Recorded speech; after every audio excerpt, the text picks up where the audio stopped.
Friends, आज का हमारा पौधा है तुलसी जी का पौधा। बहुत से लोगों की समस्या रहती है, तुलसी उनकी हरी भरी नहीं रहती हैं, पत्तियां सूख जाती हैं या प्लांट की ग्रोथ नहीं होती है। तो आज की वीडियो में मैं आपको तुलसी की देखभाल से संबंधित कुछ बातें बताऊंगी। साथ ही एक ऐसा फर्टिलाइज़र बताऊंगी जो तुलसी के प्लांट को बहुत तेज़ी से घना बनाएगा और तुलसी में ग्रोथ भी बहुत तेज़ी से होगी। जैसा कि अभी जून का महीना चल रहा है और जून के महीने में भी आप मेरे तुलसी जी के पौधे को देखिए, बिल्कुल हरा भरा स्वस्थ पौधा है। और एक ही नहीं, जितने भी मेरे गार्डन में तुलसी के प्लांट हैं सभी बहुत स्वस्थ तरीके से ग्रोथ कर रहे हैं। तो मैं इसमें समय समय पर ऑर्गेनिक फर्टिलाइज़र का इस्तेमाल करती हूँ, जिससे प्लांट की ग्रोथ बनी रहती है।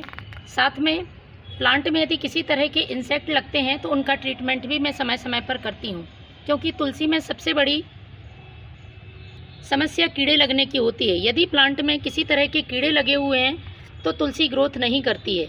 इसलिए इस बात का हमेशा ध्यान रखें, तुलसी को आपको कीड़े और फंगस से बचाना है। खासतौर पर तुलसी के प्लांट में मिट्टी में फंगस लग जाती है और मिट्टी में ही चींटियाँ और कीड़े परेशान करते हैं, जिससे प्लांट की जड़ें खराब हो जाती हैं और पौधा सूखता चला जाता है। तो देखभाल से संबंधित सबसे पहली ज़रूरी बात, प्लांट में आपको ओवर वाटरिंग नहीं करनी है। तुलसी के पौधे में, क्योंकि ये धार्मिक पौधा है, इसकी हम पूजा करते हैं, तो अक्सर पानी ज़्यादा मात्रा में हो जाता है, उसकी वजह से जड़ें गल जाती हैं। इसलिए आप इस बात का ध्यान रखें, पानी आपको सीमित मात्रा में ही देना है। जितने में मिट्टी में नमी बनी रहे बस उतना ही आपको पानी देना है। दूसरा, तुलसी के पौधे को पर्याप्त मात्रा में धूप मिलनी चाहिए। अभी तेज़ दोपहर की यदि धूप है तो आप उससे डायरेक्ट सनलाइट से प्लांट को बचाएं, लेकिन उसको धूप भी बहुत ज़रूरी है। एकदम इंडोर आपको तुलसी जी के पौधे को बिल्कुल भी नहीं रखना है।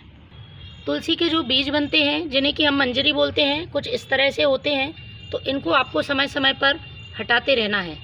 इस तरह से आप आसानी से इनको हटा सकते हैं। इससे दो फायदे होंगे। पहला, तुलसी की जो एनर्जी है वो इन बीजों को बनाने में ख़राब नहीं होगी। दूसरा, इससे प्लांट में और नई ब्रांचेस आएंगी और तुलसी जी घनी बनेंगी। तो ये बहुत ज़रूरी काम है यदि तुलसी को आपको घना बनाना है, तो समय समय पर इस तरह से आप इनको हटाते जाएं। इसके बाद बात करते हैं इसकी मिट्टी की। तो मिट्टी की आपको हल्के हल्के से, प्लांट की जड़ें खराब ना हो, इस तरह से महीने में एक बार गुड़ाई ज़रूर करनी है, जिससे जड़ों तक आसानी से हवा पहुंच सके। चूँकि ये एक धार्मिक पौधा है, हम इसकी पूजा करते हैं, इसलिए आपको केमिकल खाद का इसमें यूज़ नहीं करना है। ख़ासतौर पर जो बोन मील फर्टिलाइज़र है या फिर अंडे के छिलके हैं या प्याज के छिलके हैं, इस तरह के फर्टिलाइज़र आप यूज़ ना करें। मैं आपको एक ऐसा फर्टिलाइज़र बताऊंगी जो जैविक है और पौधे के लिए किसी तरह का साइड इफ़ेक्ट नहीं करेगा। तो सबसे पहले हमें प्लांट में मिट्टी को हटाकर इसको हल्का कर लेना है। उसके बाद पहली जो चीज़ मिलानी है वो प्लांट की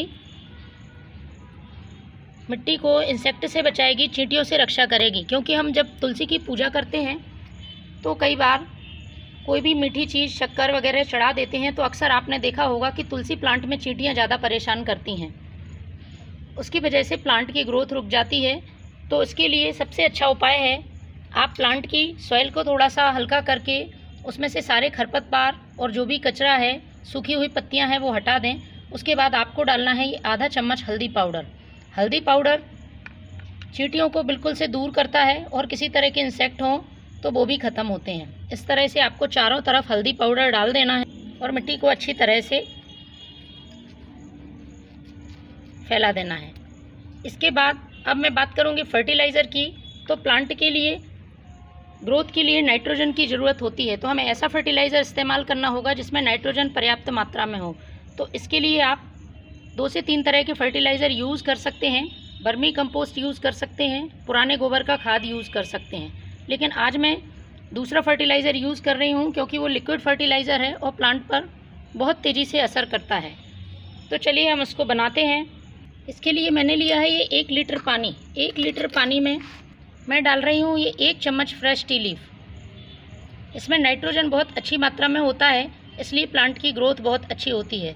और इस 1 चम्मच फ्रेश टी लीफ को डालकर आपको इसे 7 से 8 घंटे के लिए रखना है। चाहें तो आप 1 दिन के लिए भी रख सकते हैं, लेकिन आपके पास इतना समय नहीं है तो अब आप 7 से 8 घंटे के लिए रखें। तो मैं रखती हूँ इसे 7 से 8 घंटे के लिए। फ्रेंड्स, 7 से 8 घंटे बाद कुछ इस तरह से आपको ये फर्टिलाइज़र मिलेगा। ये पूरी तरह से तैयार हो गया है।